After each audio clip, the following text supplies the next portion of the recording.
buddy? Anything to say?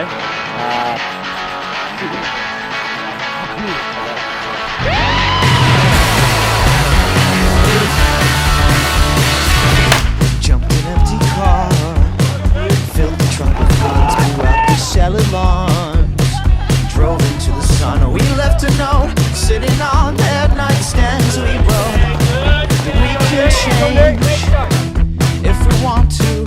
We can change. 1, 2, 3, 4.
Alright, welcome to Saturday. I haven't really given you guys any summary of the race yet. I'll do that after our run. We're about to go for a run, either doing 8 or 12 miles, depends on how I feel. We got Braden and Cantu, they're trying to get out of the car. Those guys are lazy there. Okay, but anyways, so we're gonna get going. We're at a place called Hahamunga. It's an awesome place to run. Shout out my cousin Charlie and her coach Jacques for showing us it. It's an awesome area. We're gonna go down into the Rose Bowl and do tons of stuff down there. It's a great spot, but yeah, should be fun. Should be not too hilly, just really chill. So yeah, I'll talk to you guys in a minute. So, and to the after run. Finished the run, 12 miles. Yeah, it was fine.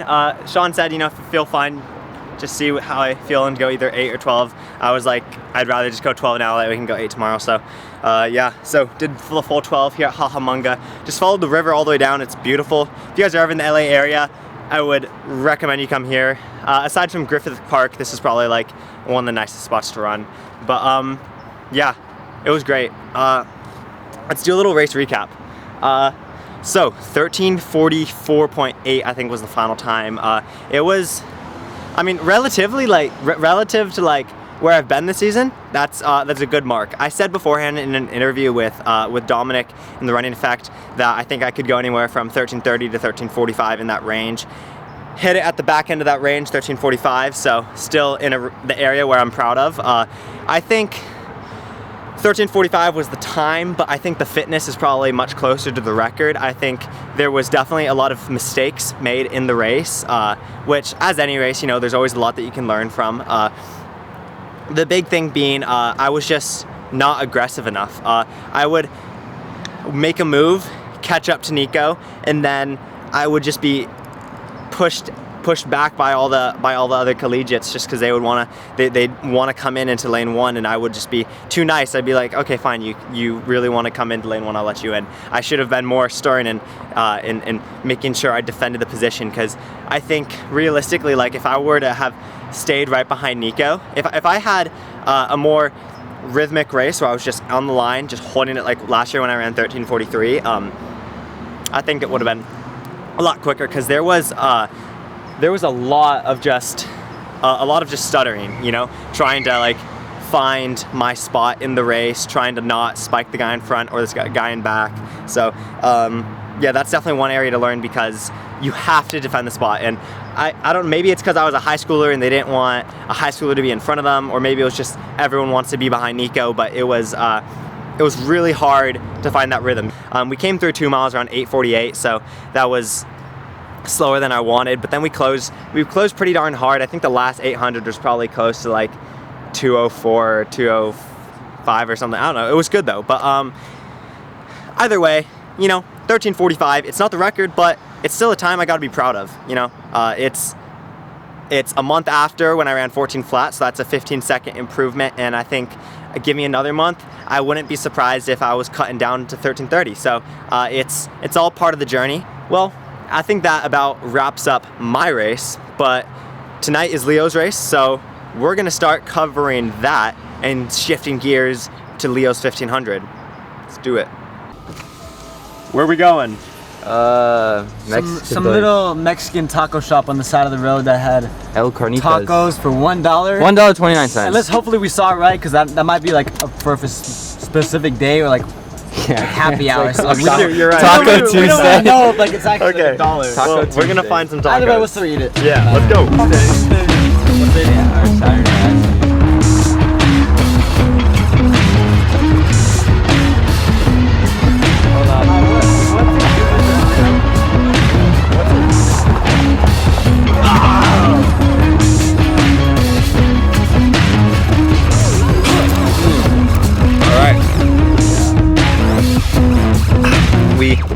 I've gotten the food. I got a huge El Pastor burrito with some horchata. Definitely butchered those pronunciations, but it's good. I like it. Yeah, it's Mexican food always hits the spot. I'm gonna show you guys these guys what they got. What'd you get, Cantu?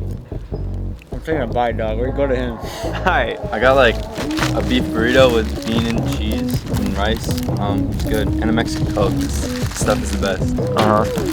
I got a carnitas burrito with rice and beans and pico de gallo in it, and I got a sangria, the best drink to have with any Mexican food. Anybody trying to have Coca-Cola? And he was worried it would be too hot out here with the 60-degree in shade, so he made sure to take his shirt off. I was sweating. Okay.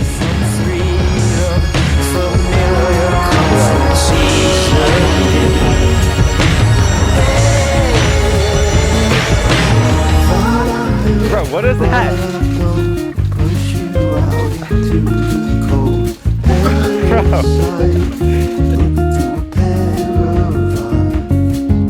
Smash the beer on my nose, tears well up and overflow. Parasite, through a pair of eyes.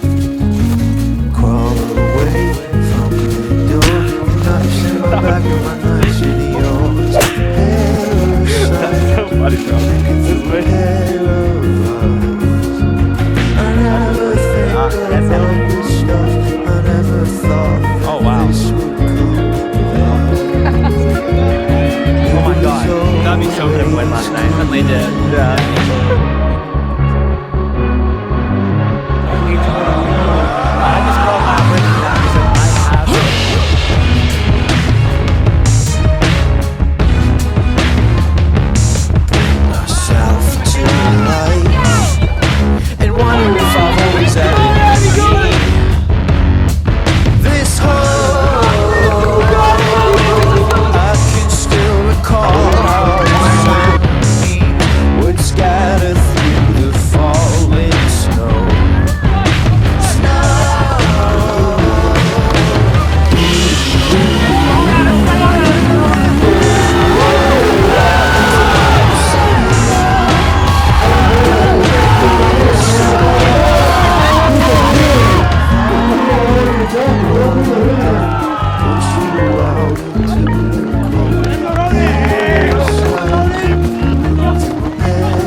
Yeah, we're rolling. My name is Connor. I met the LNL, one of the parts of LNL, Leo Young. So last year I was playing baseball and I like snapped my arm really bad, and I was sitting at home, broken arm, and I was like, what can I do? I can't really throw, I can't really do much. And I saw an LNL video. And I was like, dude, this looks super fun. I'm gonna try to do that, you know? I was really fast when I was a kid. I was like, I'll give running a try, and I stuck with it.